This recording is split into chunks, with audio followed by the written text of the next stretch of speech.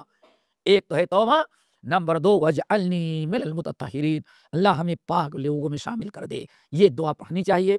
اگر آپ نے دعا پڑھ لیا تو جنت کے 8 دروازے کھول دیے جاتے ہیں۔ تو یہ ایک وضو کا طریقہ، اور وضو کے بعد 2 محبوب عمل، ایک تو نماز، 2 رکعت نماز، اور نمبر 2 یہ دعا، اشہد ان لا الہ الا اللہ واشہد ان محمدا عبدہ ورسولہ اللہم اجعلنی من التوابین وجعلنی من المتطہرین۔ اس طرح سے آپ نے کیا تو آپ کا وضو مکمل ہو گیا، اور سارے جو فضائل وضو بیان کیے گئے ہیں آپ ان کے مستحق ہو جائیں گے۔ کہ مجھے یہ پوچھنا تھا کہ کئی میں نے سنا ہے کہ کلی کرنا اور کہ استنجا ایک ہی پانی سے کیا جا سکتا ہے۔ استنشاق، ہاں کر سکتی ہیں، وہ بھی ہے، جائز ہے۔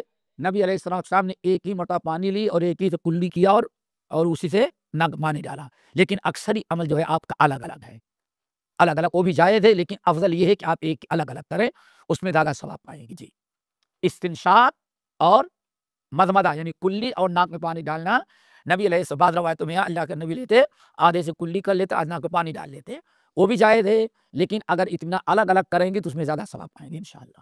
عورتوں کے لیے اسپیشلی کیسے جس کے سمجھے کہ شولڈرز پہ کونہی ہاتھوں میں درد ہے وغیرہ، سر کا مسا اور پیروں کی انگلیوں کا کنار پہ، اور اگر نہیں کر سکتے تو سر کا مسا جیسے صرف ہم آدھا سر لی اور پیچھے لا لی، ایسے جائز نہ لیا۔ تو آپ تو خود ہی جواب دے رہی میری بہلی بہن۔ بہرحال اگر کوئی ایسی مجبوری آ گئی ہے، سمجھ گئے نا، کچھ ایسے ہے تو انشاءاللہ آپ کر لیں گے تو ہو جائے گا آپ کا وضو، لیکن کوشش یہی کریں تھوڑی سی مشقت تکلیف برداشت کر کے جو سنت کے مطابق ہے ویسے کر لیں، لیکن اگر کبھی پورا نہ کر سکے تو انشاءاللہ ہو جائے گا آپ کا وضو۔ شاید ایک بار مسا کرنے کا طریقہ پھر سے بتا دے، کیونکہ بچپن سے تو یہی دیکھتے ہیں آدھے سر کا مسا کرنا ہے، گدی کے پیچھے لے جانا ہے، 3 اوبی سے کرنا ہے، جو ہاتھ کی تلیٹھی ہے وہ نہیں سکنا ہے، تو مجھے تھوڑا سا پھر سے بتا دے پر مسا کا طریقہ۔